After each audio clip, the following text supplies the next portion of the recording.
Speaking as a preacher, there is something I'm really kind of admiring about these sermons that I doubt people who don't write a sermon every week would share. But it's this. He chooses some very unusual texts. There are some texts for sermons that are, everyone has preached on, and for very good reasons. We've all preached on the Good Samaritan. We've all preached on the Last Judgment. We've all preached on the 23rd Psalm. We've all preached on John's vision of a new Jerusalem. We've all preached on 1 Corinthians 13 and all that it says about love. Here's the text of this sermon, which is entitled Shattered Dreams. It's Romans chapter 15, verse 24. Whensoever I take my journey into Spain, I will come to you. Here's the sermon itself.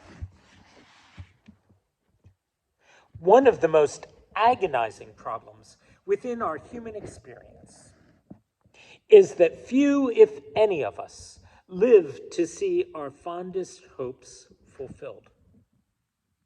The hopes of our childhood and the promises of our mature years are unfinished symphonies.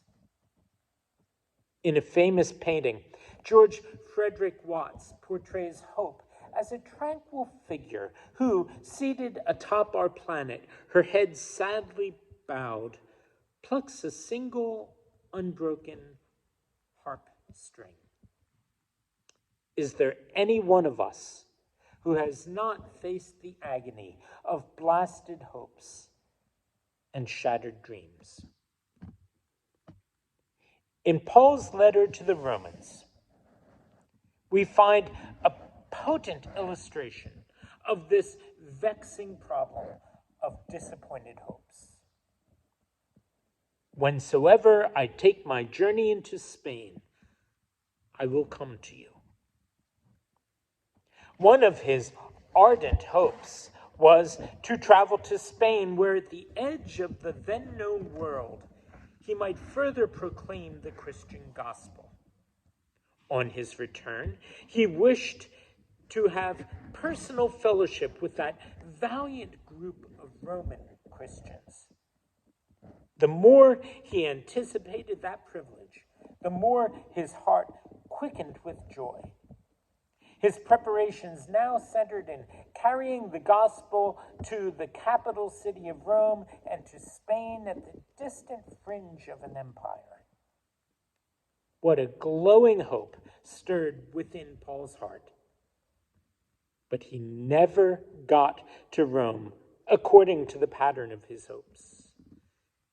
Because of his daring faith in Jesus Christ, he was indeed taken there, but as a prisoner, and was held captive in a little prison cell. Nor did he ever walk the dusty roads of Spain, nor look upon its curvaceous slopes, nor watch its busy coastal life. He was put to death, we presume, as a martyr for Christ in Rome. Paul's life is a tragic story of a shattered dream. Life mirrors many similar experiences.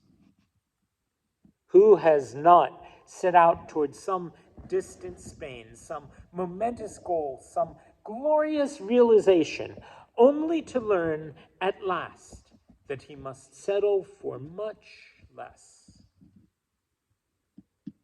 We never walk as free men through the streets of our Rome.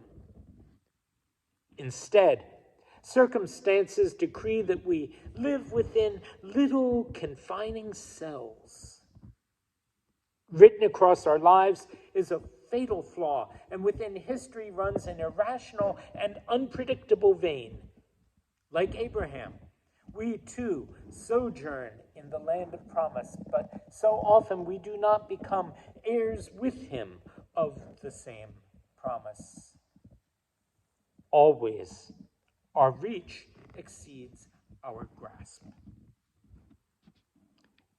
After struggling for years to achieve independence, Mahatma Gandhi witnessed a bloody religious war between the Hindus and the Muslims, and subsequent division of India and Pakistan shattered his heart's desire for a united nation.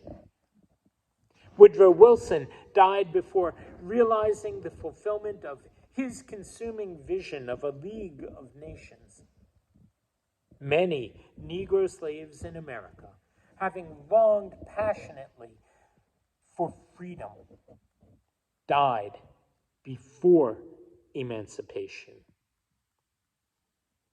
After praying in the Garden of Gethsemane that the cup might pass, Jesus, nonetheless, drank to the last bitter dregs. And the Apostle Paul repeatedly and fervently prayed that the thorn might be removed from his flesh, but the pain and annoyance continued to the end of his days. Shattered dreams are a hallmark of our mortal life.